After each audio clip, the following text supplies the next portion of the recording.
പത്തനംതിട്ട CPM-ൽ വീണ്ടും പൊട്ടിത്തെറി. തെരഞ്ഞെടുപ്പ് തോൽവിയിൽ പാർട്ടി വിമർശിച്ച ഏരിയ കമ്മിറ്റി അംഗത്തിനെതിരെ നടപടി. അൻസാരി അസീസിനെ കുമ്പഴ ലോക്കൽ കമ്മിറ്റിയിലേക്ക് തരംതാഴ്ത്തി. വിവരങ്ങൾ നൽകാൻ വിഷ്ണു ചേരുന്നുണ്ട്. വിഷ്ണു, എന്തൊക്കെയാണ് വിവരങ്ങൾ? പത്തനംതിട്ട CPM-ൽ നടപടി തുടർക്കഥയാകുന്ന കാഴ്ചയാണ് നിലവിൽ നമ്മൾ കണ്ടുകൊണ്ടിരിക്കുന്നത്. ലോക്സഭാ തെരഞ്ഞെടുപ്പ് തോൽവിക്ക് പിന്നാലെ പാർട്ടി നിലപാടിനെ വിമർശിച്ച് സാമൂഹ്യ മാധ്യമങ്ങളിൽ പോസ്റ്റിട്ട ഏരിയ കമ്മിറ്റി അംഗത്തെ CPM തരം താഴ്ത്തിയാണ് നടപടി എടുത്തിരിക്കുന്നത്.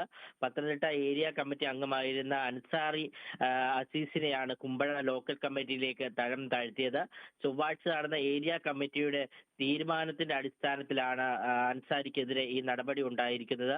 ജൂണിൽ ലോക്സഭാ തെരഞ്ഞെടുപ്പ് ഫലം വന്നതിന് പിന്നാലെയാണ് അൻസാരി പോസ്റ്റ് ഇട്ടത്. വീട്ടിൽ സ്വർണം വെച്ചിട്ടെന്തിന് നാട്ടിൽ തേടി നടപ്പുവെന്ന പരസ്യവാചകവുമായാണ് പോസ്റ്റ് അൻസാരി സാമൂഹ്യ മാധ്യമങ്ങളിൽ പ്രചരിപ്പിച്ചത്. CPM സംസ്ഥാന കമ്മിറ്റി അംഗവും LDF-ന്റെ മുഖ്യ തെരഞ്ഞെടുപ്പ് ഏജന്റുമായ മുൻ MLA രാജു എബ്രഹാമിന്റെ ചിത്രവും ഒപ്പം വെച്ചായിരുന്നു പോസ്റ്റ് സാമൂഹ്യ മാധ്യമങ്ങളിൽ പ്രത്യക്ഷപ്പെട്ടത്.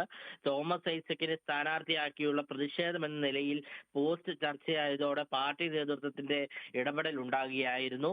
തുടർന്ന് അൻസാരി ഇത് പിൻവലിക്കുകയും ചെയ്തു. പിന്നീട് നടന്ന ഏരിയ കമ്മിറ്റിയിൽ വിഷയം ചർച്ച ചെയ്ത് ഇദ്ദേഹത്തിന്റെ വിശദീകരണം തേടി തുടർന്നാണ് CPM പാർട്ടി നേതൃത്വത്തിന് നടപടി ഉണ്ടായിരിക്കുന്നത്. ശരി.